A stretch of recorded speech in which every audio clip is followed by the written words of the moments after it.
आज का टॉपिक बहुत ही इम्पोर्टेंट है और यहाँ से बहुत सारे क्वेश्चन पूछे गए हैं और बहुत सारे क्वेश्चन पूछे जाने की संभावना भी है। और आज का टॉपिक जो है वो है कर्नाटक युद्ध। जैसा कि हमने पिछले क्लास में समझा था, हमने प्रथम कर्नाटक युद्ध समझ लिया था। अब हम पहले फटाफट उसका रिवीजन करेंगे, उसके बाद हम आगे चलेंगे। उसके बाद हम कर्नाटक का जो आगे का युद्ध था उसके बारे में समझेंगे और फिर कुछ प्रश्न प्रीवियस ईयर्स के करेंगे और समझेंगे कि देखो ऐसे ऐसे ही प्रश्न एनडीए में आते हैं। एनडीए में जो जैसे प्रश्न आते हैं, जो प्रश्न आए हुए हैं उनको हम कुछ प्रश्न करेंगे और उसके बाद हम समझ जाएंगे कि जो कर्नाटक युद्ध है, कर्नाटक युद्ध में किस टाइप के प्रश्न आते हैं। और जब भी कर्नाटक युद्ध से जुड़े हुए जो भी प्रश्न आएंगे वो हमसे आसानी से टैकल हो जाएंगे, आसानी से हम सॉल्व कर पाएंगे। तो बेसिकली हमने कल ये समझा था कि कर्नाटक युद्ध जो प्रथम युद्ध था वो क्यों हुआ था, क्योंकि जो ग्लोबल पावर थे ब्रिटिश, जो अंग्रेज थे, जो फ्रांस था, ग्लोबल नंबर 1 पे जो था सबसे बड़ी पावर, दुनिया में सबसे बड़ी पावर जो नंबर 1 पावर थी वो अंग्रेज थे। दूसरे नंबर पे फ्रांस था। तो दोनों उत्तराधिकार को लेकर लड़ाई कर रहे थे कि मेरा जो चेला बनेगा कि तेरा चेला बनेगा, मेरा चेला या तेरा चेला, कौन ऑस्ट्रिया में राजा बनेगा, कौन ऑस्ट्रिया को रूल करेगा।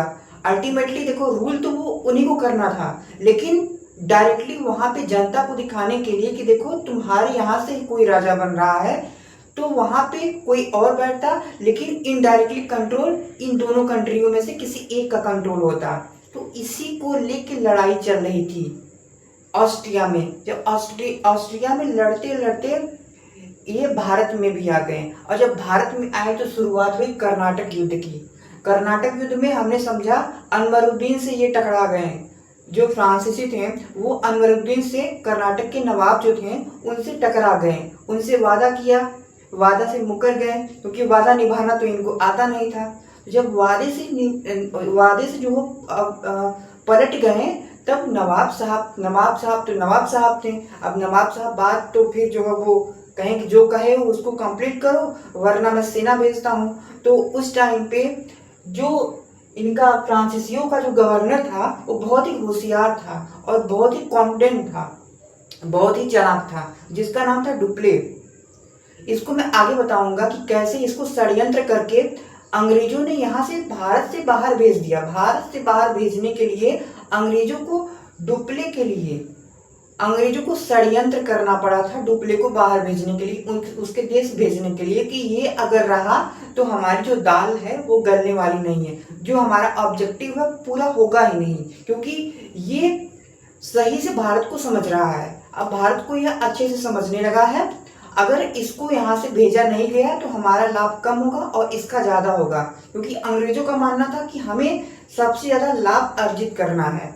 तो अब हम आइए फटाक जो है वो अब हम जो वो सेकेंड जो कर्नाटक युद्ध है उसके बारे में समझते हैं। बेसिकली जब डुप्ले ने कर्नाटक के नवाब को हराया था तो उसका कॉन्फिडेंस बहुत बढ़ गया था। क्यों बढ़ा? क्योंकि जो कर्नाटक के नवाब थे उनकी सेना बहुत विशाल थी। बहुत विशाल सेना लेके कर्नाटक के नवाब गए थे डुप्ले को हराने। जो फ्रांस का जो गवर्नर था उसको घेरने के लिए, उसको हराने के लिए बहुत बड़ी सेना भेजा था, लेकिन डुप्ले की सेना ने बहुत कम सेना के बावजूद, बहुत कम सैनिक थे उसके बावजूद भी बहुत ज्यादा सैनिकों को पराजित कर दिया। तो अब यहीं से जो फ्रांस था, जो डुप्ले था यहाँ पे जो भारत में आया हुआ था, उसका कॉन्फिडेंस बहुत ही बूम कर गया, बहुत ही एकदम समझो कि इतना आकाश में उड़ने लगा उसका कॉन्फिडेंस कि अब उसे लगने लगा कि अब जो है वो मुझे रोक कोई नहीं सकता, अब मैं भारत को धीरे धीरे करके जीतूंगा। एक तो ये था कि व्यापारिक तरीके से जो है मुझे व्यापार करना है, दूसरा अब मुझे पॉलिटिक्स में भी एंटर करना है, रूल भी करना है। तो अब इस क्रम में जो डुप्ले था वो निकल पड़ा था। तो अब जो सेकेंड कर्नाटक युद्ध था, जो सेकेंड कर्नाटक युद्ध है वो बेसिकली है कि मेरा कि तेरा, मेरा या तेरा। मेरा या तेरा का मतलब ये है कि जो अंग्रेज थे वो यह चाहते थे कि मेरा जो बंदा है वो यहाँ पे राजा बने, वो यहाँ पे किंग बने, जबकि फ्रांस भी चाहता था कि जो मेरा बंदा है वो किंग बने। दोनों फिर वही जो ऑस्ट्रिया वाली बात थी, ऑस्ट्रिया में यही बात थी कि मेरा बने कि तेरा बने, मेरा बंदा कि तेरा बंदा, ठीक है। तो इसी को लेके यहाँ पे भी हैदराबाद में देखो सेकेंड युद्ध क्या हुआ, सेकेंड युद्ध में, सेकेंड कर्नाटक युद्ध में, सेकेंड कर्नाटक युद्ध,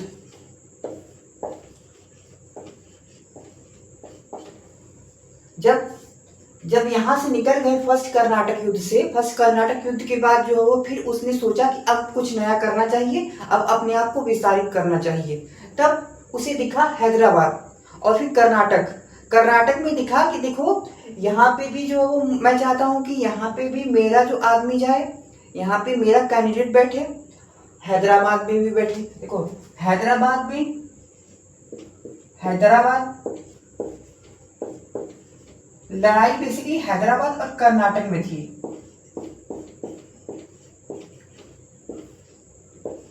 ये जो हैदराबाद और कर्नाटक में लड़ाई हुई, देखो लड़ाई का कारण यह था कि जो फ्रांसीसी थे और जो अंग्रेज थे वो यह चाहते थे कि जो यहाँ पे रहे वो मेरी बात माने, मेरा प्रभाव जो है वो ज़्यादा रहे, इंडिया पे जो प्रभाव है वो धीरे धीरे हमारा बढ़ता रहे। तो इसी क्रम में अपने प्रभाव को बढ़ाने के लिए इंडिया में हैदराबाद और कर्नाटक में दोनों फिर से भिड़े। हैदराबाद में जब फिर से भिड़ गए तो तब जब ये युद्ध हुआ, जब ये दो भिड़ेंगे, दो फ्रांसीसी, एक तो फ्रांस था, एक साइड में फ्रांस है और दूसरी साइड में अंग्रेज हैं, दूसरी साइड में अंग्रेज हैं। अब ये दोनों आपस में भिड़ गए कि देखो हैदराबाद में मेरा वाला जो है वो किंग बनेगा। फ्रांस ने कहा कि हैदराबाद में मेरा वाला किंग बनेगा, अंग्रेज ने कहा नहीं तुम्हारा वाला किंग, तुम्हारा वाला कहा राजा बनेगा, मेरी पसंद का जो है वो कैंडिडेट यहाँ पे बैठेगा। सीएम कौन बनेगा मैं बताऊंगा। हैदराबाद में सीएम कौन बनेगा, फ्रांस ने कहा मैं बताऊंगा, अंग्रेजों ने कहा हैदराबाद में कौन बनेगा मैं बताऊंगा। इसी तरीके से कर्नाटक में सीएम कौन, तो फ्रांस बताएगा, इसी तरीके से कर्नाटक में सीएम कौन, तो अंग्रेज बताएंगे। तो इसी बात को लेके कि सीएम कौन बनेगा दोनों में फिर से भिड़ंत हो गई। अब ध्यान में देना है कि जो फ्रांस था, फ्रांस जो सपोर्ट कर रहा था वो किन किन लोगों का कर रहा था। एक थे चांदा साहब, चांदा साहेब, दूसरा था मुजफ्फरगंज, दूसरे थे मुजफ्फरगंज,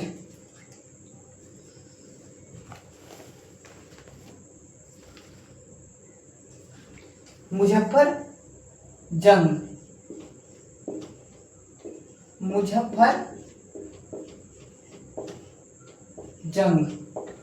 इन दोनों का सपोर्ट फ्रांस कर रहा था, इन दोनों का सपोर्ट फ्रांस कर रहा था। और इसके बाद जब ये फ्रांस सपोर्ट कर रहा है इन दोनों का, तो किसी का अंग्रेज भी सपोर्ट कर रहे हैं। हैदराबाद में, कर्नाटक में दोनों अलग अलग ग्रुप का सपोर्ट कर रहे हैं, क्योंकि एक ग्रुप का सपोर्ट करते तो झगड़ा काहे बदे था। तो दोनों जब अलग अलग ग्रुप का सपोर्ट कर रहे थे, तो अब जब सपोर्ट कर रहे हो और न तो ये मानने को तैयार है न तो ये मानने को तैयार है, तब फिर क्या होगा, तब फिर युद्ध ही होगा। और जब युद्ध हुआ तो उसको अंबुर का युद्ध कहते हैं,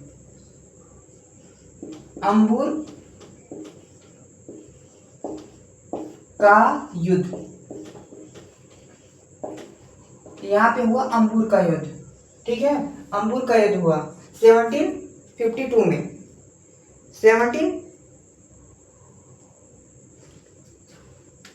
अंबुर का युद्ध 1749 में हुआ, 1749 में अंबुर का युद्ध हुआ। इस अंबुर के युद्ध में फ्रांसीसियों का जो ग्रुप था वो विजयी हो गया, वो जीत गया। अंग्रेजों का जो ग्रुप था वो हार गया था। जब अंग्रेजों का ग्रुप जो वो हार गया, तब हैदराबाद में भी और कर्नाटक में भी कौन सीएम बनेगा, फ्रांस डिसाइड करेगा। तो फ्रांस ने डिसाइड कर लिया, हैदराबाद में भी कर्नाटक में भी। अब दोनों जगहों पे जब फ्रांस का सिक्का चलने लगा था तो नंबर 1 जो था, जो दुनिया में नंबर 1 पे था, नंबर 1 लेवल पे था, वो भैया बर्दाश्त नहीं कर पाया था। उसको नींद नहीं आ रही थी, उसको चैन जो वो नींद चैन गायब हो गए थे। तब उसने क्या किया, तब वो अगला स्टेप अपना चलने के लिए तैयार हो गया। उसने डायरेक्टली कर्नाटक के कैपिटल पे अटैक कर दिया, सीधे सीधे। यह नहीं कि कर्नाटक के दूसरी साइड पे अटैक करे, सीधे सीधे कर्नाटक के कैपिटल पे ही अटैक कर दिया। अब जब कर्नाटक के कैपिटल पे अटैक किया, युद्ध तो हुआ, लेकिन युद्ध में अंग्रेज जीत गए थे। जब अंग्रेज जीत गए, देखो कोई भी युद्ध होगा, जब कोई एक सेना हारेगी, कोई एक सेना जीतेगी, तो फिर संधि होती है, उसी को वांडीवास की संधि कहते हैं। सेकेंड युद्ध में वांडीवास की संधि हुई थी। तो ध्यान रखना है कि वांडीवास की संधि कब हुई थी, ऐसे प्रश्न आते रहते हैं। तो वांडीवास की संधि 1752 में हुई थी, ठीक है। तो यहाँ पे वांडीवास की संधि हुई, वांडीवास की संधि, वांडीवास।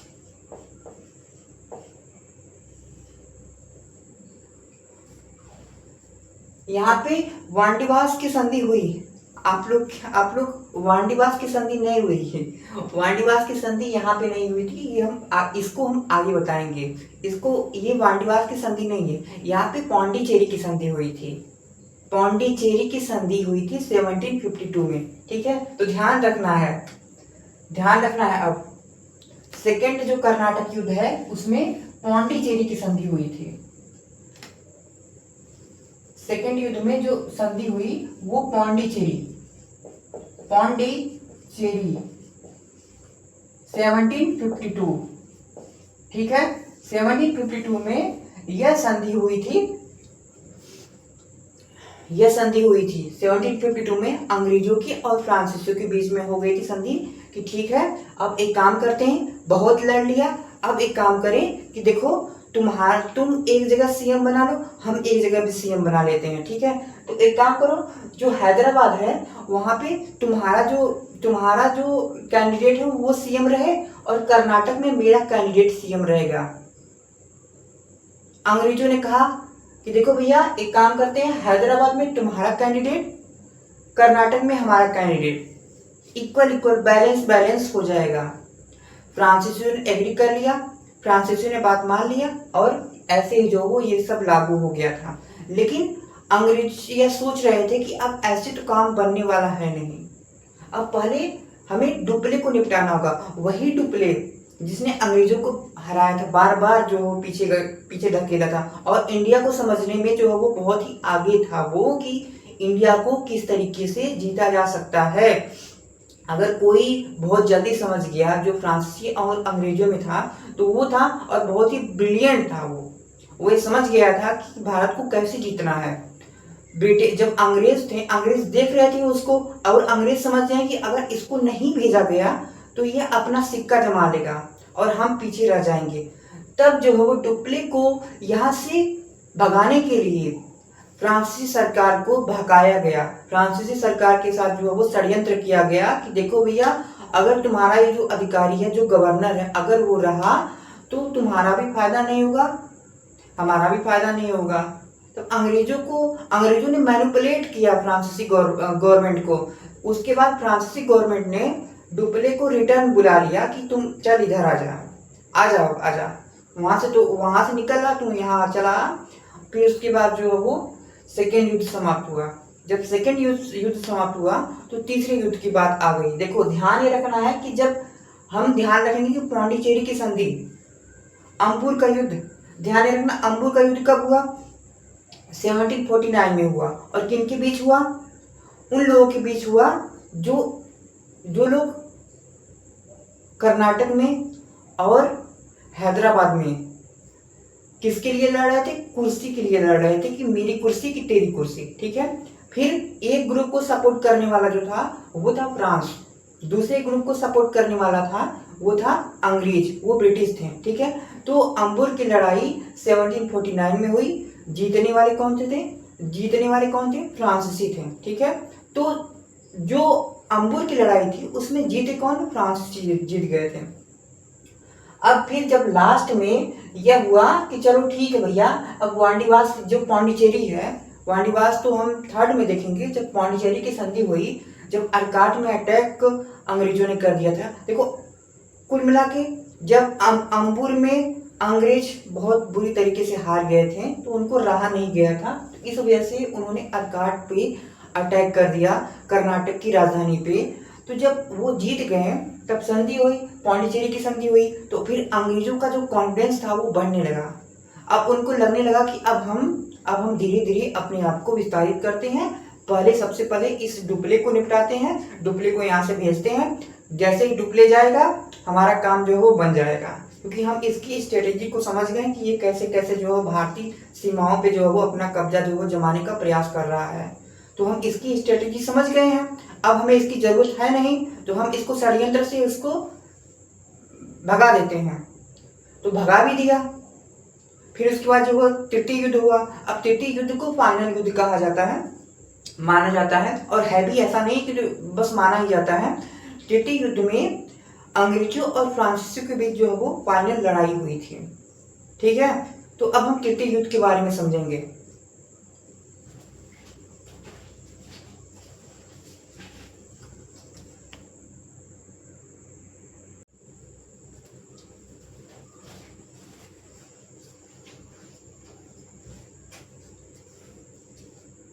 पौंडीचेरी की संधि हो गई फ्रांसीसियों के बीच, फ्रांसीसी और अंग्रेजों के बीच पौंडीचेरी की जब संधि हुई 1755 में हो गई थी। 1755 में पौंडीचेरी की संधि हो गई, अब युद्ध समाप्त हो गया था। लेकिन अंग्रेजों ने यह सोच लिया कि अब फाइनल युद्ध लड़ लेना है, अब जो है वो अब इनको फाइनल युद्ध में जो है वो देख लेना है, फाइनल युद्ध करके जो है वो इनको निपटा देना है। अब इसी बीच अंग्रेजों ने एक षड्यंत्र किया कि जो डुप्ले थे, जो फ्रांस के गवर्नर थे, बहुत ही टैलेंटेड थे, तो उनको षड्यंत्र करके फ्रांस भिजवा दिया। फ्रांस की सरकार को मैनिपुलेट करा के, मैनिपुलेट बता के कि देखो भैया तुम्हारे लिए नुकसान करेंगे, तो फ्रांस की सरकार को अंग्रेज की सरकार ने मैनिपुलेट किया। जब मैनिपुलेट किया तो फ्रांस की सरकार ने फ्रांस अपने गवर्नर को भारत से बुला लिया कि अब तुम आ जाओ, फ्रांस में आ जाओ। तो जब भारत से फ्रांस के गवर्नर जो डुप्ले थे वो चले गए, तब अंग्रेजों ने बहुत ही अच्छा अवसर समझा और अंग्रेजों ने जो फिर अटैक कर दिया फ्रांसीसियों पे। देखो अंग्रेजों ने जो अटैक किया, अब उसके बाद हम ये थर्ड कर्नाटक युद्ध है। सेकेंड कर्नाटक तक तो हमने सेकेंड कर्नाटक युद्ध में हमने समझ लिया था कि अंग्रेजों और फ्रांसीसियों के बीच में जो शांति समझौता हो गया। शांति समझौता कौन हुआ? तो शांति समझौता पौंडीचेरी संधि हुई। अब बार बार यह प्रश्न आता है, अब इन प्रश्नों को हम जो वो अभी थर्ड जो कर्नाटक युद्ध है उसको पढ़ लेते हैं, फिर समझते हैं कि ये जो प्रश्न है वो किस तरीके से आते हैं। तो ध्यान रखना है, नोट करते चलना है और बार बार रिवाइज करते रहना है। ठीक है, और क्या पढ़ना है इसमें अभी मैं बताता हूँ आप लोगों को, अभी मैं बच्चों को बताता हूँ, बच्चों ध्यान से समझना। ठीक है, तुम लोगों को क्या ध्यान रखना है, इनमें क्या ज्यादा ध्यान रखना है। ठीक है, तो अब पहले तृतीय कर्नाटक युद्ध समझ लो कि ये क्या हुआ, इसमें क्या हुआ था। देखो हुआ क्या कि सप्तवर्षीय युद्ध चल रहा था। सप्तवर्षीय युद्ध का मतलब कि दुनिया में वो अलग, बस भारत में युद्ध फ्रांसीसियों और अंग्रेजों का नहीं चल रहा था, वो अलग अलग जो है वो यूरोप में भी चल रहा था, अमेरिका में भी चल रहा था, तो वो अलग अलग जगहों पे लड़ रहे थे। उसी क्रम में जब लड़ रहे थे तो फ्रस्ट्रेट हो गए थे, सप्तवर्षीय युद्ध चल रहा था, तो भारत में तृतीय युद्ध कर लिया, वहां भी कर रहे थे तो यहाँ पे भी कर लिया, उसी को तृतीय कर्नाटक युद्ध कहा गया। तृतीय कर्नाटक युद्ध 1758 से 1763 तक चला। ठीक, अब ध्यान यह रखना है कि ये लड़ाई वांडीवास में हुई। वांडीवास में तृतीय कर्नाटक युद्ध लड़ा गया था।